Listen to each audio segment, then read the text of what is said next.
Bismillahirrahmanirrahim. Assalamualaikum warahmatullahi wabarakatuh. Syukur alhamdulillah kita bisa berjumpa lagi di channel ini.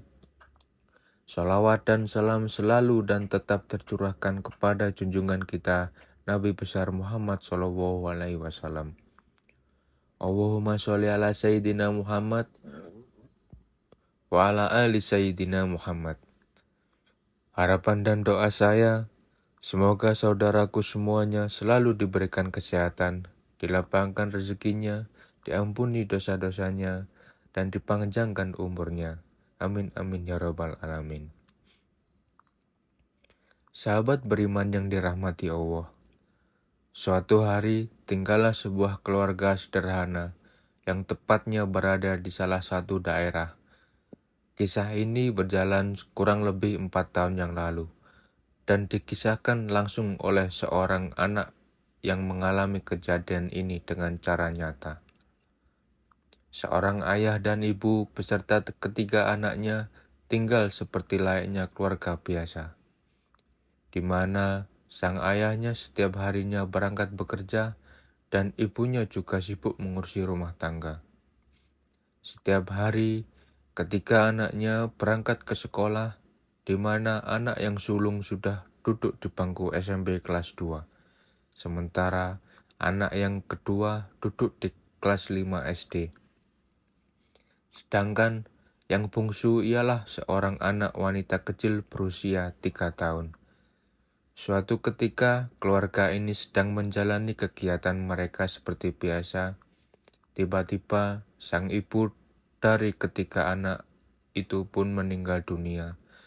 Dengan sontak keluarga yang khususnya ayah dan ketiga anaknya terkejut dan tidak kuasa menahan tangis mereka.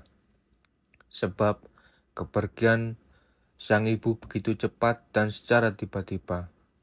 Ibunya tidak mengalami sakit atau kecelakaan, dan dengan tiba-tiba Allah Subhanahu wa Ta'ala pun memanggil sang ibu dan meninggalkan keluarganya untuk selama-lamanya.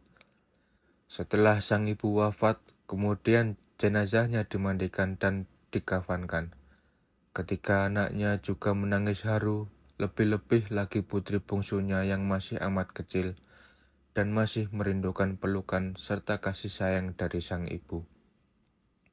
Tapi dengan kepergian sang ibu, sehingga pelukan kasih sayangnya itu tak sempat bisa dirasakan untuk putri kecil itu, untuk selama-lamanya.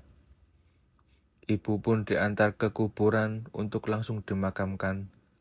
Setelah proses penguburan selesai, keluarganya pun langsung ke rumah. Keesokan harinya, putri bungsu itu menyatakan kepada ayahnya tentang hal mimpi semalam. Ia pun menyampaikan pada ayahnya bahwa semalam dia bermimpi berjumpa dengan almarhumah ibunya. Dan ibu pun mengatakan, "Tolong keluarkanlah ibu nak dari kuburan ini." Mendengar putri bungsunya bicara seperti itu, ayah pun mengatakan, "Sudahlah nak, ibu telah tiada. Wajar juga engkau masih teringat-ingat." Ungkapan ayahnya kepada putri bungsunya. Lalu anak itu pun diam. Keesokan harinya, tepatnya di hari kedua, sesudah pemakaman ibunya, putri bungsu itu pun mengatakan lagi perihal mimpinya semalam. Kepada abang-abangnya, dirinya mengatakan, "Abang, semalam adik bermimpi bahwa ibu minta dikeluarkan dari dalam kuburannya." Dan abangnya lalu bergegas mengatakan perihal mimpi sang adik kepada ayahnya, dan ayahnya pulang menyampaikan, "Sudahlah nak, adikmu itu masih amat sangat kecil, wajar saja. Ia sangat sedih sepeninggalan ibumu."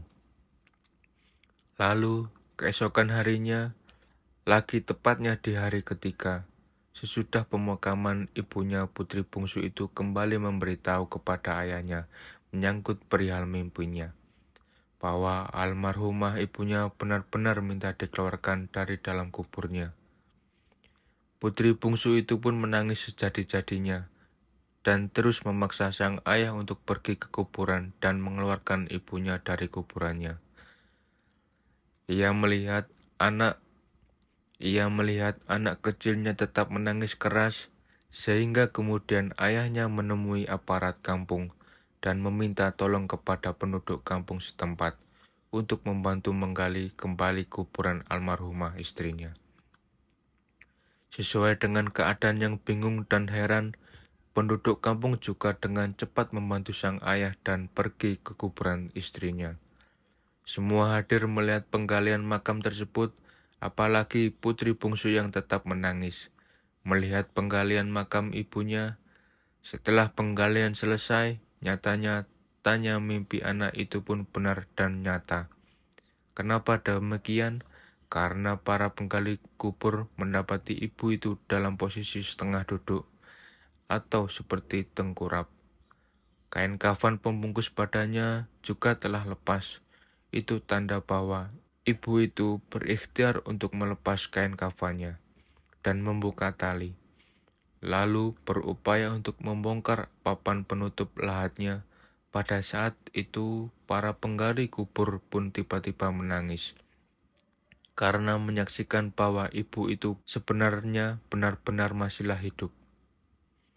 Tapi karena sudah terkubur selama 3 hari sehingga dirinya pun meninggal di dalam kuburannya sendiri, para tertua di kampung itu pun mengatakan bahwa ibu ini sebenarnya sudah mati suri.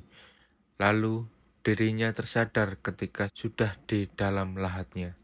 Seandainya saja kita mempercayai mimpi anak kecil ini, pada hari pertama kemungkinan nyawa ibu ini masihlah mampu terselamatkan.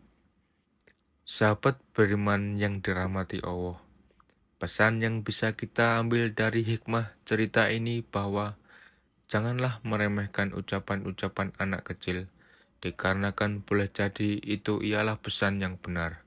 Wallahu a'lam bishawab. Demikian yang bisa saya bagikan. Semoga bermanfaat untuk kita semua. Amin amin ya rabbal alamin. Wassalamualaikum warahmatullahi wabarakatuh.